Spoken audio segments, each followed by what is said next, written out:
How to improve data visualization. Before that, as data scientists or data analysts, have you ever wondered why your brilliant machine learning model, for example in credit scoring, doesn't always make an impact in business? You've nailed the accuracy, but when it comes to presenting your findings, something's missing. Technical charts can leave stakeholders confused, undermining your hard work. Now, picture this. Your visualizations are so clear and compelling that they tell a story at a glance. Higher credit scores link to lower default risks, and your stakeholders understand the value immediately. Your project isn't just seen, it's understood.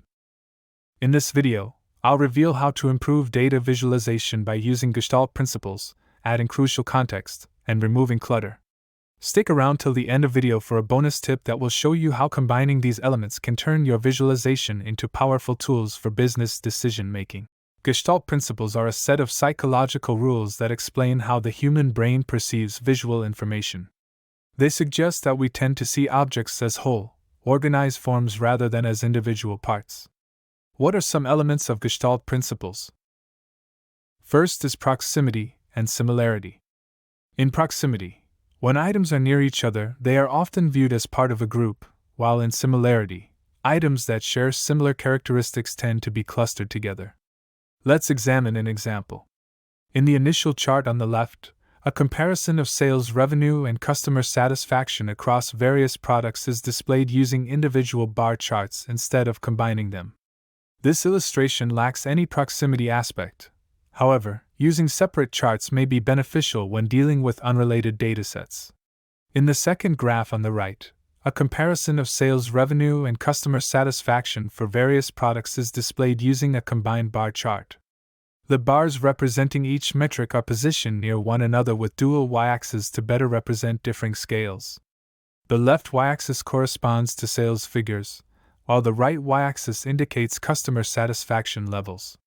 This close arrangement enables viewers to directly compare both metrics across product categories. Regarding similarity element, two distinct colors, blue for one metric and green for the other, are employed in this plot to differentiate between measurements effectively.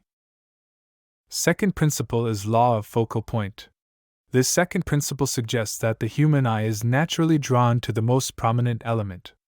To apply this concept in data visualization, you can utilize color to emphasize significant findings or include text related to those specific insights. For instance, in this chart, it is immediately clear that product D has highest sales revenue when highlighted with yellow, while sales revenue from other products are displayed in blue. Additionally, we can present the sales revenue for just this product to enhance clarity. It's important not to overload viewers with too many focal points. Typically, one strategically positioned focal point proves more effective than several competing elements.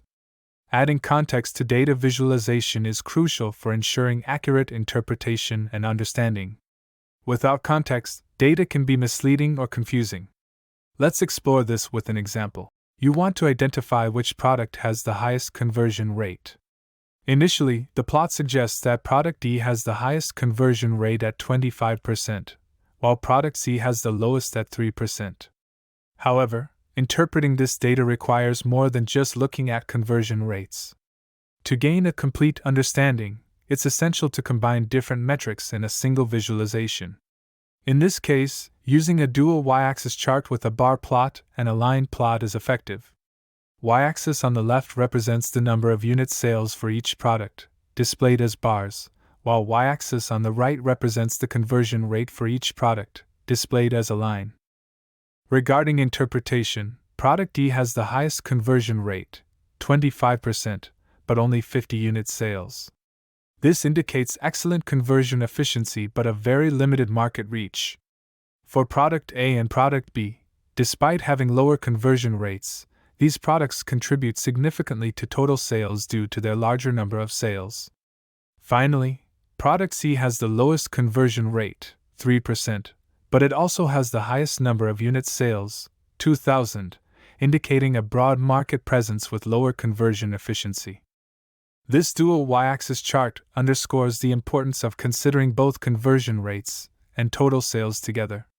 Relying solely on conversion rates can be misleading if the number of sales is not factored in.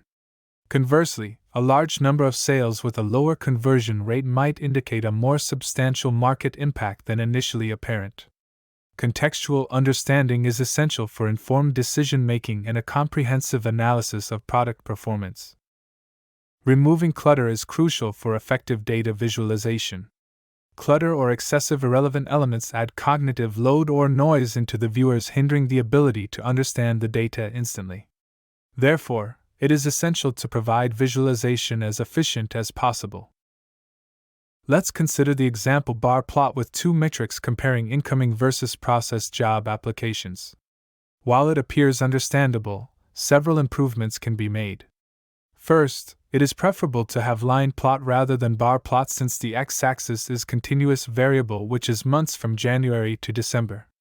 Second, the x-axis labels for the 12 months are lengthy and diagonal, reducing the readability.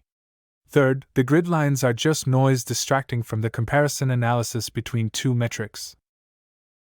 The improved chart shows several enhancements. The bar plot has been transformed into line chart for two metrics measurement, that is, number of job incoming applicants and number of job applicants processed. The line plot describes the trend over time. In x-axis, month names have been abbreviated to 3 letters and displayed horizontally. Finally, the grid lines have been removed for a cleaner appearance and better comparison between two lines. The lines do not have markers, giving smoother appearance. From this improved line plot, it is very clear that both processed and incoming job applicants are increasing significantly over time from start to end of year, while number of job applicants not processed remain the same throughout the year. Okay, here is my promise for bonus chapter in this video. This is an example how credit scoring data visualization can impress audience by combining the techniques I have explained before. In credit score, higher scores correlate with lower default risks, while lower scores indicate higher risks. Notably, when scores drop below 50, the default probability is only 30%, that is lower than those with scores between 100 and 300, which may raise questions to the business audience. How can we address this? There are 2 steps. First, we should provide context regarding the number of loan applicants. Loan applicants with scores below 50 are insignificant compared to those scoring between 100 and 300, indicating that a 30% likelihood of default for scores below 50 is likely coincidental. Second, we can simplify the credit score intervals by decluttering, that is, grouping scores below 200 and above 800. This enhances the chart's clarity and avoids raising any suspicions, allowing the audience to grasp the information easily. In conclusion, mastering data visualization is crucial for data scientists to effectively share insights and business value. Enhancing this skill improves your ability to communicate complex information and increases your professional value. To enhance your data analysis skills, check out this video on analyzing data like management consultants. If you enjoyed this video, please subscribe and hit the like button to stay updated on data science and analytics tips.